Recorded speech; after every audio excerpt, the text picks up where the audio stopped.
Ubuntu, le mot, il est important parce qu'il fait un ouvrage. Pourquoi aller puiser dans la culture bantou pour faire un ouvrage? Autrement dit, le titre qui est un lieu d'énonciation anticipée.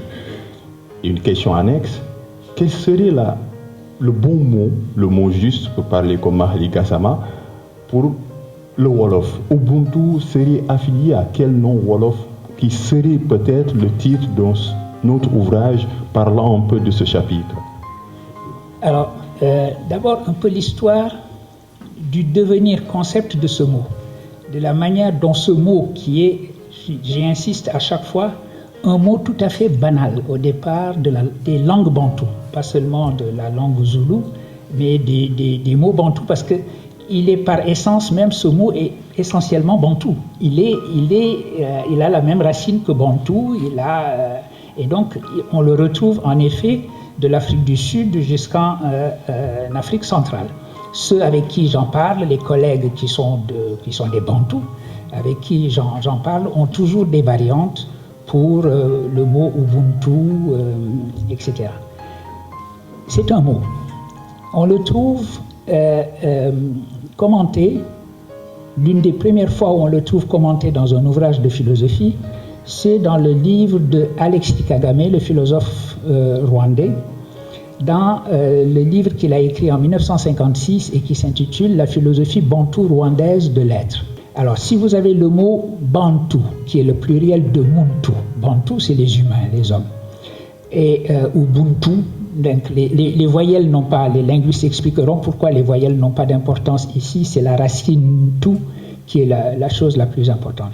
Mais enfin, vous avez le mot bantou, ubuntu, lequel signifie les humains, et si vous ajoutez le préfixe ou, ça devient l'humanité, au sens de la totalité des humains. Et sa réflexion, la réflexion qu'il ajoute, c'est de dire,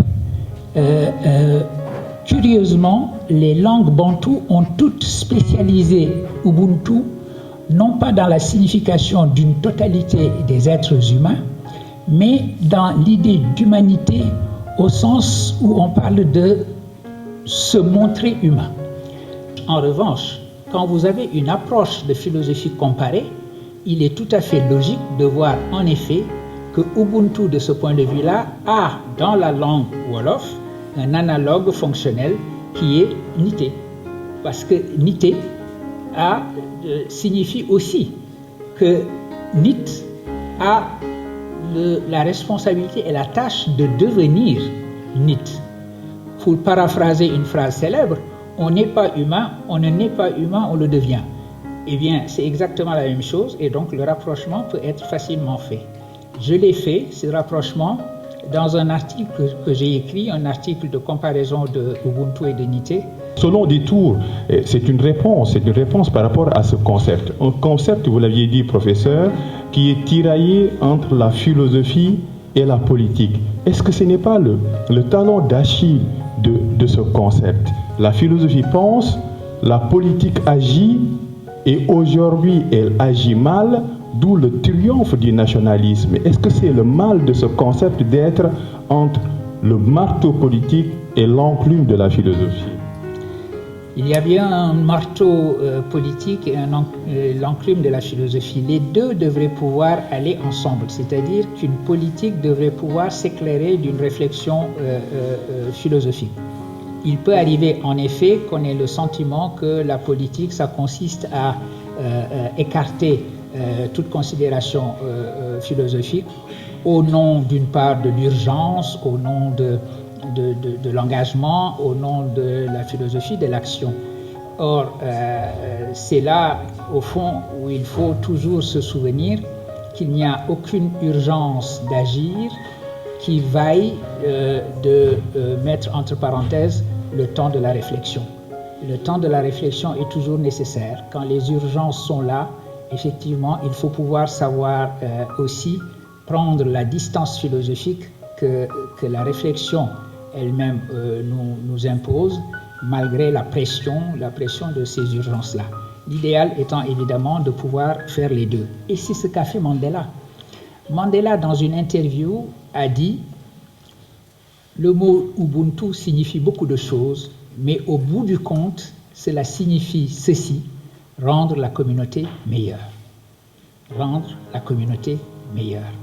C'est-à-dire à la fois la créer, la constituer, faire qu'il y ait communauté, et deuxièmement, faire en sorte que cette communauté devienne meilleure. C'est la traduction politico-philosophique que Mandela donne de Ubuntu, là où, comme je l'ai dit tout à l'heure, Desmond Tutu avait davantage en vue une signification éthico-théologique. Mais les deux convergent, comme les deux doivent converger. Mandela a montré, en donnant au monde ce mot de Ubuntu, je suis en train ici de citer l'éloge funèbre prononcé par Barack Obama lors de l'enterrement de Mandela, enfin l'hommage qui lui a été rendu en Afrique du Sud. Obama disait Mandela a fait un don à son peuple sud-africain et a fait un don au monde, et ce don c'est Ubuntu. Et il a parfaitement raison. Et que faisons-nous de nos singularités, professeur? Vous parliez tout à l'heure de communauté, de ensemble, de habiter la terre ensemble. Que faisons-nous de nos singularités? Je fais la politique qui est la mienne parce que j'ai l'identité qui est la mienne. Ça, c'est s'enfermer encore dans les logiques tribales. En revanche, cela ne signifie pas que pour faire communauté, il faille effacer qui on est. Au contraire, comprendre que le monde est pluriel, qu'il est tissé de différences, c'est la condition même d'une orientation commune vers un horizon d'universalité. Comprendre que l'affirmation de soi et de son identité se fait dans un même geste d'ouverture à la communauté et de constitution de la communauté. La meilleure expression de cela, en fait, et malheureusement, enfin je dis malheureusement, moi je dis heureusement pour moi, mais malheureusement parce que chaque fois que l'on parle de Senghor, vous avez des gens qui sont prêts à s'exciter et à considérer que c'est parce que je fais partie de ce que aujourd'hui on appelle les élites occidentalisées et cosmopolites que je le cite volontiers. Mais on ne peut pas faire mieux que cette phrase: mesurer l'orgueil de sa différence au bonheur d'être ensemble. Essayez de penser cela sans les termes senghoriens que voilà, vous n'y arriverez pas. Donc il va bien falloir quand même lui trouver une petite place dans le panthéon des grands penseurs dont notre continent peut être fier. Un panthéon au fond où les personnages ont toutes les raisons d'être parfaitement réconciliés. Pourquoi Ubuntu peine à prendre sa place dans le champ politique, pour être plus pragmatique? Parce qu'il y a un instinct de tribu et il n'y a pas un instinct d'humanité. La tribu n'a besoin de rien, elle a besoin simplement d'un instinct qui est inscrit en nous. C'est le côté animal chez nous. C'est le fait que nous naissons tout naturellement dans une langue. Nous naissons dans une famille, nous naissons dans un clan, nous naissons dans une nation. Eh bien, ça c'est des purs accidents de naissance. Mais ces accidents de naissance correspondent à un instinct de tribu. Allons vers la philosophie la plus rationaliste, celle-là nous donnera le concept d'humanité. Mais si on a également une sensibilité religieuse et une sensibilité spirituelle, c'est la raison pour laquelle je disais que la reconstruction du socialisme peut se faire également sur une base spiritualiste, eh bien à ce moment-là, l'humanité devient en effet une réalité. Mais c'est une réalité que nous avons encore une fois la responsabilité et la tâche de produire. Nous n'avons pas besoin de quoi que ce soit, nous n'avons besoin de rien pour produire l'instinct de tribu qui nous fragmente, qui fait que nos politiques sont devenues des politiques de la polarité absolue, où il ne s'agit plus seulement d'avoir des différents, parce que les différents peuvent encore parler le même langage, mais d'avoir carrément des positions absolument irréconciliables, comme l'étaient les tranchées de la Première Guerre mondiale, où on a l'impression que les partis politiques poursuivent, que chaque parti poursuit la mort de l'autre. et pas simplement établir une conviction qui va emporter l'adhésion, ce qui est la définition même de la démocratie. La crise de la démocratie que nous vivons aujourd'hui et que nous vivons sur tous les continents, chez nous ça se traduit aussi par des coups d'État, eh bien, mais cette crise de la démocratie est liée aussi à la fragmentation et à la tribalisation et à la racialisation de notre monde aujourd'hui, où toutes les identités sont devenues des identitarismes et les politiques sont devenues des politiques d'identité. On passe son temps à dire que la politique, ça doit être l'affirmation forcenée d'une identité en sautant sur sa chaise comme un cabri. Doit-on oublier la masse? Le sujet dont parlait professeur Badondoy, ceux qui votent, le peuple. Pourquoi ce besoin de repli identitaire?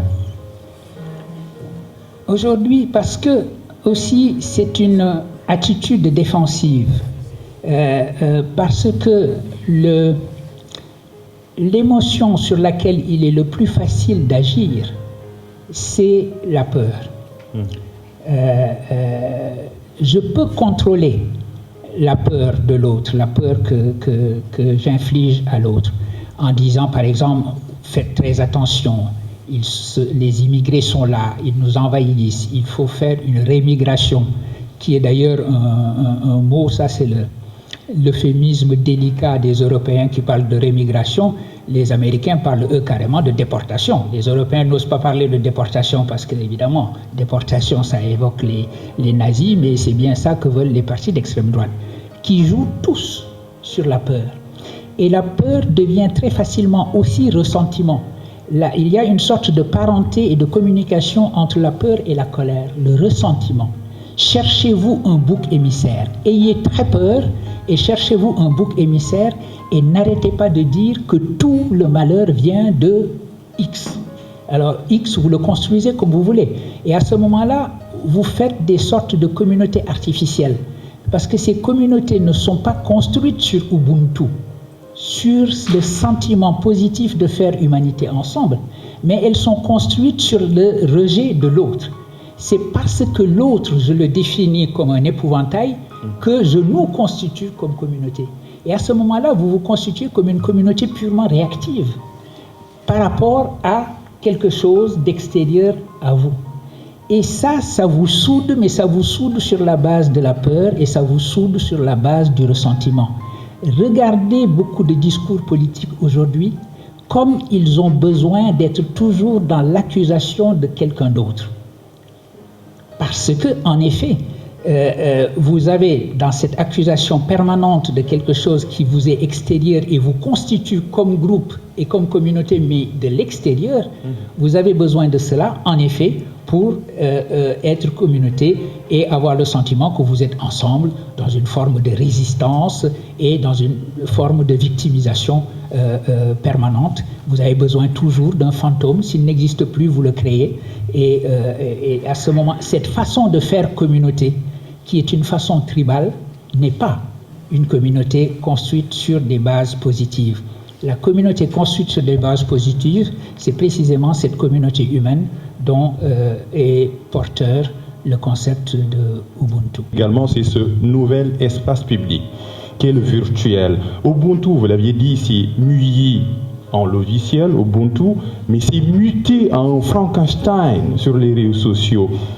Réseaux sociaux face à Ubuntu, tremplin ou béquille? Les réseaux sociaux sont comme la langue d'Ésope, la meilleure et la pire des choses.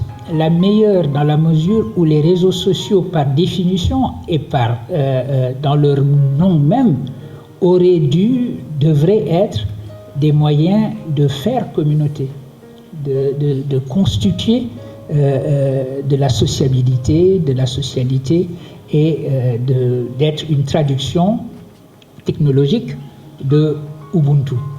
Mais on voit que les réseaux sociaux peuvent aussi très facilement être transformés et être happés, pour ainsi dire, par le tribalisme. Le tribalisme se satisfait parfaitement de ces outils-là parce que vous pouvez constituer à l'intérieur des réseaux sociaux des sortes de bulles, même des sortes de commandos. Vous avez de véritables commandos politiques dans les réseaux sociaux qui sont là à l'affût de ce qui se dit et qui regardent si ce qui se dit ressemble véritablement à la direction qu'ils prennent Et si ce n'est pas le cas, waouh, c'est le lynchage médiatique des réseaux sociaux. Ça veut dire que vous allez aller dans une direction et vous le faites à la manière de commando, c'est-à-dire d'une manière tout à fait préparée et réglée. Ce n'est pas... On fait comme si les réseaux sociaux, c'était simplement l'image de l'opinion à un moment donné. C'est pas vrai. On fabrique les opinions, on les manipule. Ça veut dire que, mettons que nous soyons 10. Hein, je prends 10 amis ici, chacun de nous se donne 10 pseudos. Et puis, on est là à l'affût sur nos réseaux sociaux et nous jouons le jeu de nous répondre. D'ailleurs, j'écris quelque chose, je fais comme si je me répondais en prenant un autre pseudo et j'essaye de créer un effet boule de neige. Eh bien, les tribus marchent de cette manière-là. Les tribus aujourd'hui se sont emparées en grande partie des réseaux sociaux, mais il faut qu'on puisse imaginer de rendre les réseaux sociaux à leur destination première, à leur idéalisme premier. Malheureusement, nous n'en prenons pas pour l'instant le chemin. Il faut se souvenir que Zuckerberg a commencé comme un idéaliste, avec son hoodie, son côté un peu anarchiste, qui quitte Harvard sans avoir fini, etc., et qui a un air tout à fait idéaliste dans la signification qu'il donne à ces réseaux sociaux, parce que ça a commencé comme ça. Créer un petit réseau social à l'intérieur de Harvard, à l'intérieur de la Ivy League, et se rendre compte qu'on peut aller jusqu'à l'humanité. Aujourd'hui, il a perdu toute trace de son idéalisme. Il s'est mis entre les mains des tribalistes souverainistes que sont Trump et Elon Musk, et il vient de nous dire qu'il s'en fiche de la vérité. Oui. Ça ne l'intéresse plus. Il a enlevé le fact-checking. Il a enlevé le fact-checking de Meta. Et donc, ça veut dire que le fondateur même de ce réseau-là, d'un des plus premiers et des plus importants réseaux sociaux, décide que les fake news peuvent parfaitement, on peut s'accommoder des fake news, ce qui est diriger les réseaux sociaux vers leur tendance au tribalisme, au lieu de les diriger vers leur tendance à la création de l'humanité. Mais de toute façon, c'est le monde dans lequel nous vivons. On va vivre avec ces réseaux sociaux-là, avec leurs méfaits, mais il faut essayer en effet de toujours continuer le combat pour être digne de cet héritage que nous ont laissé Mandela et Desmond Tutu. Là.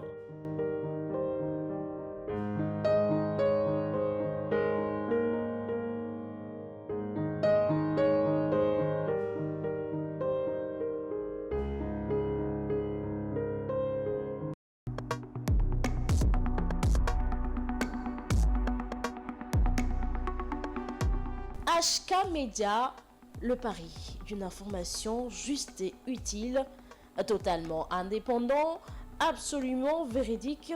HK Média est un nouvel espace animé par la volonté de contribuer à la diffusion d'une information de qualité, vraie et utile. Le Sénégal est notre site de déploiement, l'Afrique, notre priorité, le monde, notre horizon.